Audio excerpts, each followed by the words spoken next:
در استودیو ҳамкорам Мирзонабии Холиқзод با ماست که مسئله облава و ثبت نام در کمیساریات‌های ҳарбӣ را با افسران سابق و فعلی کمیساریات‌ها در میان گذاشت و میرزانبی سبب تمام سال و کمیساریات‌های ҳарбӣ دعوت شدن ҷавонон که بحث برانگیز شد چی بوده میتواند؟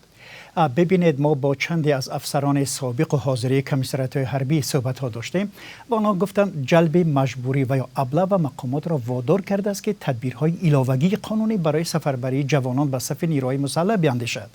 به قول یکی از مصاحبان ما ویدیوهای بازداشتن جوانان در کوچه و داد و فریاد اطرافیان سبب افزایش ناراضگی مردم از حکومت و دولت شده است و در ذهن مردم این عقیده را به وجود آورده است که دولت با شهروندانش در مظهر عام مثل یک جنایتکار آدم ربایی میکند. عین زمان شکایت ها به دادستانی ها از رفتار کارمندان کمیساریات‌های ҳарбӣ زیاد شده است که همراه با کارمندان ملیسا خودسرانه جوانی را از کوچه میبردارند و به خدمت میفرستانند.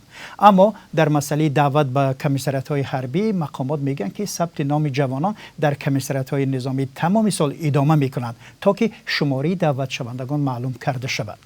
و میرزانبی یک مسئله دیگری که جوانان زیاد میپرسند مسئله در عوض پول آزاد شدن از خدمت حتمی در صف نیروهای مسلح تاجیکستان است و گروهی از کاربران در واقع از بپرسیدند که قاعده هایش چگونه است.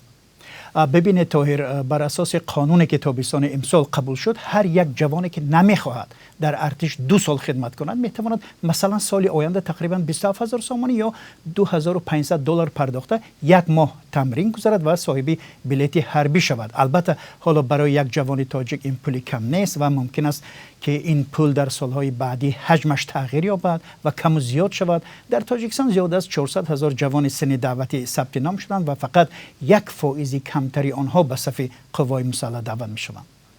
ولی آنگونه که میبینیم مقامات در دعوت این تعداد هم به مشکلی روبرو میشوند و برای همین راههای نوی به مجرای قانونی وارد کردن معرکه دعوت را میاندیشند. بله. تشکر میرزانبی. همکارم میرزونابی خالقزاد درباره بحث‌ها سر облава و یا دعوت به صف نیروهای مسلح تاجیکستان صحبت میکرد. سلام، اگر خط و خبر میخواهید ما داریم. نوید بامدادی، سرخط خبرها، اخبار تاجیکستان و جهان، گزارش‌ها و تحلیل‌ها. چی میگذرد و چرا؟